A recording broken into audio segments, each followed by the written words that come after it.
Okay, good day pong muli sa ating lahat at welcome back to my YouTube channel, Rico Tutorial Vlog. For today's video, maglalagay na po kami ng cable na para po dun sa loop detector sensor. So yung part 1 po namin ginawa na video, yung nagcutting po kami ng concrete dun sa mismong highway na paglalagyan nga po namin ng loop detector sensor na para po sa mga traffic signal. So ito na po yung part 2 na aming video sa paglagay na po ng cable para po dun sa loop detector sensor. Yan, kung interesado na po kayong makita at malaman kung paano nga po mag-install ng loop detector sensor, so wag na po natin patagalin pa ang intro na to. Let's go.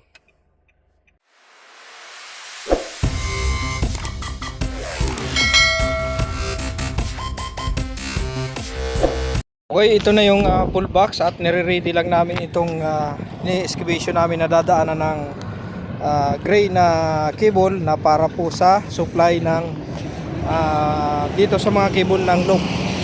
So ito yung dadaanan ng cable na magiging supply ng loop detector cable namin na ilalagay.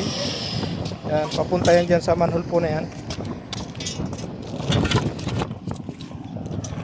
So yan yung mga cable na power line. Dyan dumaan lahat. Ayan. Ito kailangan linisin lang muna namin yung mga ano na yan, mga tinga-tinga ng concrete. Kailangan linisin para makapasok dyan yung ilalagay namin na cable na para sa loop detector sensor. So yan, prepare lang namin ito at kapag na-ready na namin, yan lahat na yan, nalinis na namin lahat na yan, saka namin lalagay yung cable. Ito po yung cable ng loop detector sensor. Pakita ko po sa inyo. Okay, ito po yung cable na para po dun sa loop detector sensor na ilalagay namin. So single core lang po ito. Yan. Single core. At ito po yung kanyang size. Ano, 2.5. Yan po yung kanyang size. 1 core by 2.5.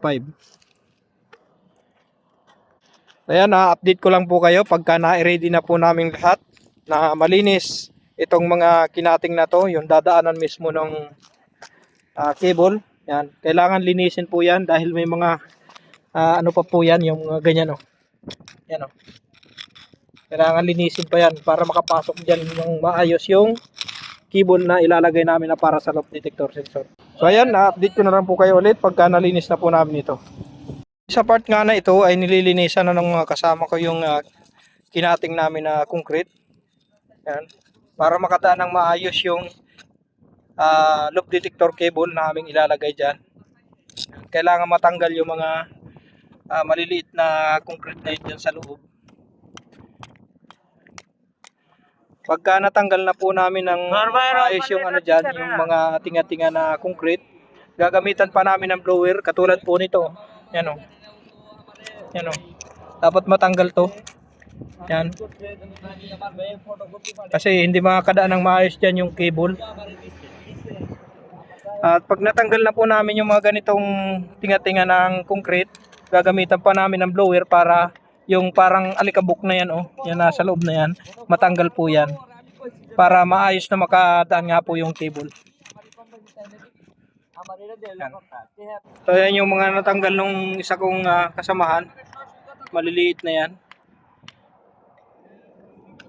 Mamaya bublowerin namin yan para tuluyang matanggal yung mga alikabok na nasa loob. Katulad nito oh.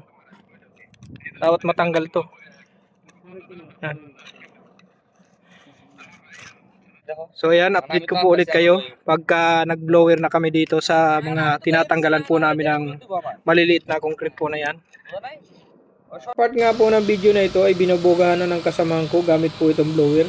Itong mismong dinaanan ng cutting machine. So kailangan malinis po yung mga alikabok po na yung nasa loob upang kumasya po ang lahat ng cable na dadaan po dyan. Dahil marami po talaga yung cable na dadaan po dyan. Kabilaan po kasi yan.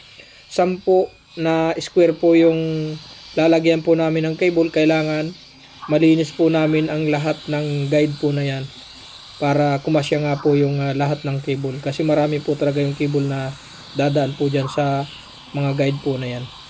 Part nga po ng video na ito ay itong unang dalawang guide muna ang aking pinalilinisan dito sa aking kasamahan.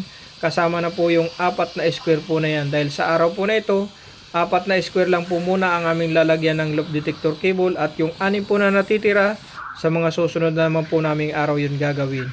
At abangan nyo po yung part 3 na video po namin. About naman po yun sa paglagay ng bitumen. Yung pong bitumen ay protection po yun dito sa loop detector cable na aming ginagawa. Ngayon mag-i-start na kami maglagay ng cable. So ito na yung dulo ng unang cable. So give. Takip dakil. Uy, hina.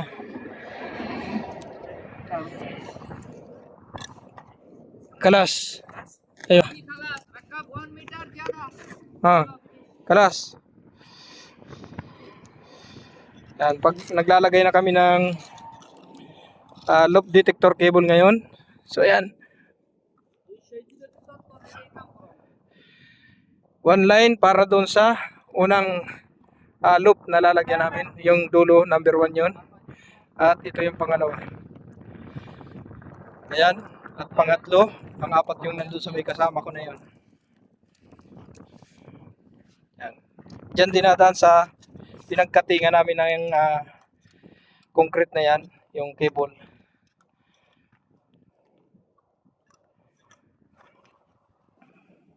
Papunta yan dito sa unang square na to, yung number 1.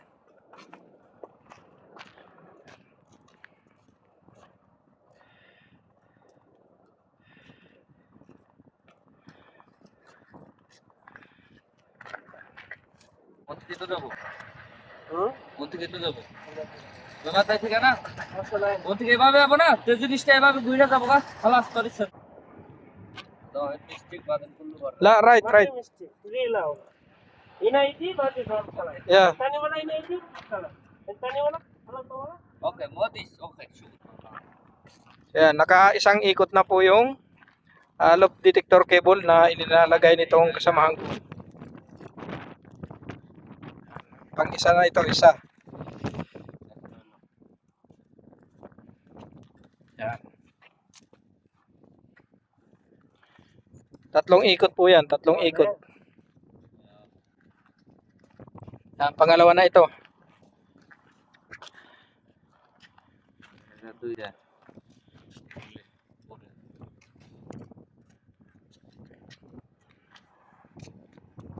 Ayan, pakita ko lang po sa inyo yung unang linagay po namin sa unang square na ito. At pagkatapos po nitong unang square na ito na linalagyan nitong kasamahan ko, update ko na lang po kayo dahil pare-parehas lang naman po yan. Tigta tatlo pong cable po yan na ikot. Tatlong ikot na cable. Ayan, pangatlo na po ito. So pagbalik po niyan galing dyan at dito yung tatagos. Babalik po yan doon. Yung dulo po niyan dito sa manhole po na ito. So yan, mamaya tatagingan po natin parehas yan. Ito ang lalagay po natin dito, number 1. At yung pagbalik po ng cable nung nilalagay doon nilang mga kasamahan ko, lalagyan po natin yung dulo niya ng number 2. So yan. Pangatlo na itong pagbalik nito, iikot lang dyan, babalik na dito sa hangganan niya. Ito yung hangganan niya, end point niya ito. Ayan, pangatlo na po at tapos na yung pangatlo, babalik na po yung cable doon sa pull box. Ayan, pabalik na yan. Niliko na ng kasama ko. Ayan, ganyan lang po yung paglalagay ng loop. Tatlong ikot dito sa square po na yan. At pangatlo, babalik na po yung cable dito sa pull box. So, ayan. Balik na dyan. Papunta yan dito.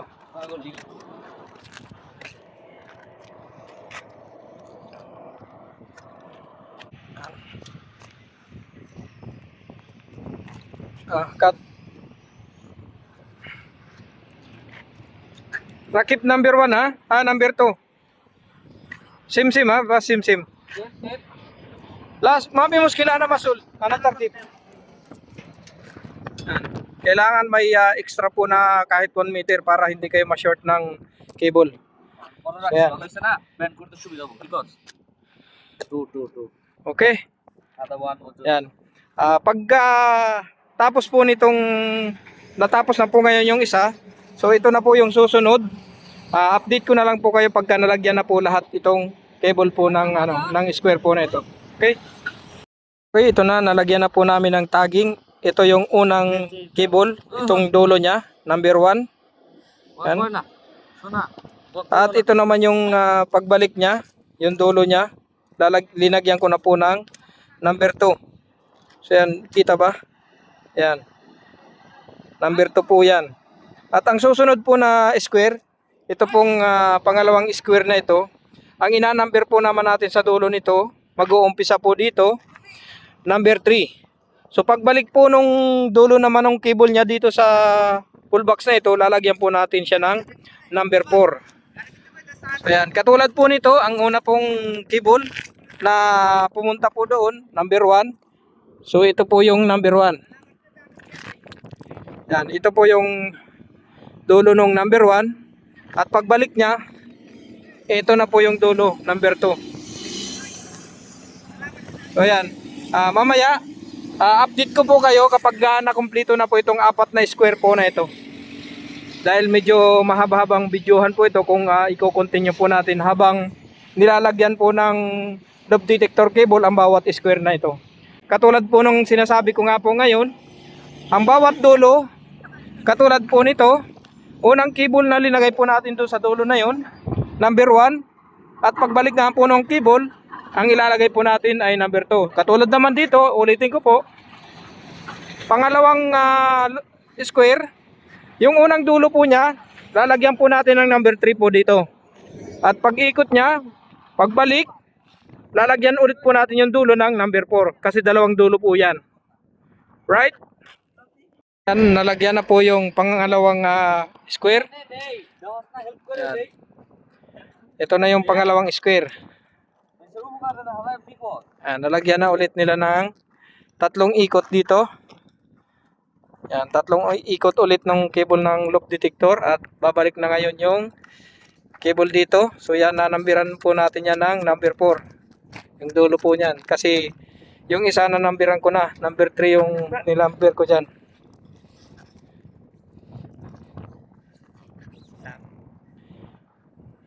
Puputo lang natin at nanambiran natin ng number 4. So ito po yung dulo nung number 3. Yan. At ito naman yung dulo nung bumalik na cable, number 4 na yung ilalagay natin. Dito yan sa pangalawang square ha. Hindi pa namin nalalagyan yung pangatlong square hanggang sa pang-4. Yung po yung pang-4, yung dulong-dulo. Ito yung pangatlo. Okay, sa part na ito, natapos na namin lagyan lahat ng 4 na square na yan ng loop detector cable. At naglalagay na rin kami ngayon ng foam. Yan yung kanya na klase ng foam. Para matakpan yung cable. So yan yung pang takip dyan sa cable para hindi pasukin ng mga alikabok at lalagyan ng bitumen pagkatapos ng lagyan ng kanya na foam. Yung bitumen, tinutunaw po yun ng sa mainit na kailangan ng gas cylinder para matunaw yung bitumen. Kasi matigas po yun. So update ko rin po kayo pagka maglalagay kami nun. At gagawin ko rin po ng video pag maglalagay na po kami ng bitumen. So sa part po na ito, ay kakatapos lang po namin maglagay ng cable na para sa loop detector. At naglalagay na rin kami ng foam nga para matakpan po yung kinating po namin na concrete at protection po yan sa cable po ng loop detector. So yan, lahat po yan nalagyan na po namin. So sa part nito nilalagyan ng kasamahan ko ng foam. Yan, at dito ay tapos na po namin lagyan ng foam. Yan, lahat po yan may foam na yan. Yan. At update ko po kayo dito sa cable. Andito na po yung lahat ng cable dyan sa 4 na square po na yan. Yan, andito na po yung lahat ng cable. Ang huling-huling dulo po ng cable na ilinagay po namin doon sa pang-4 na square po na yon ay number 8. 7-8 po yung dulo po nun.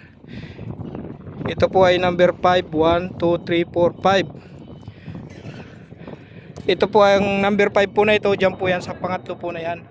Sa may nagagawa po na kasama ko. Ito po yung huling-huli. Yan. 1, 2, 3, 4, 5, 6, 7. Ito po yung huling-huli na square doon sa dulo po na yon. So basta ang bilang po niyan magmula po dyan sa dulo po na ito sa unang square. Yan dito. Yan 1 and 2 sa dulong-dulo, 3 and 4. Ito namang pangatlong square, 5 and 6. At yung pang-apat na square dito sa may kasama ko na ito na huli na gumagawa ng paglagay ng foam, 7, 8. Yan, 7, 8 po yan. So, yun na po yung apat na square na nakompleto naming linagyan ng loop detector cable. At nilagyan na rin nga po namin ng foam para sa protection po ng cable. Once na nilagyan na po namin ng bitumen. Yung bitumen po kasi inilalagay po yun sa parang lutuan at parang asphalt po siya na tinutunaw. So yun po yung bitumen. So pagka lalagay na po kami ng bitumen, so gagawin ko rin po ng video yun para may idea rin po kayo kung paano maglagay ng bitumen at kung para saan yung bitumen. Ayan nyo, at na-explain ko naman po sa inyo lahat magmula po sa paglagay po nung cable, umpisa sa doon sa unang square, yung unang number, nasunod-sunod ko naman po yun sa inyo na sabi po sa video po na ito. Yan, hopefully na sundan nyo rin po yung numbering na linagay po namin. Okay, sa lahat po ng nanood at umabot po sa part 2 ng video po namin na ito, buong puso naman po kami nagpapasalamat sa inyo. At syempre abangan nyo rin po yung part 3 na video po namin. At ang gagawin naman po namin sa video po na yon ay maglalagay po kami ng bitumen. Ang bitumen ay protection po yun ng cable ng loop detector na ilinagay po namin doon sa highway.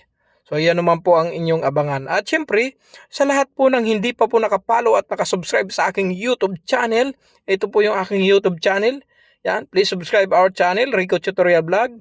At syempre, pakihit din po nitong bell all para updated po kayo sa mga upcoming video pa po namin i-upload. Maraming salamat and God bless pong muli sa ating lahat.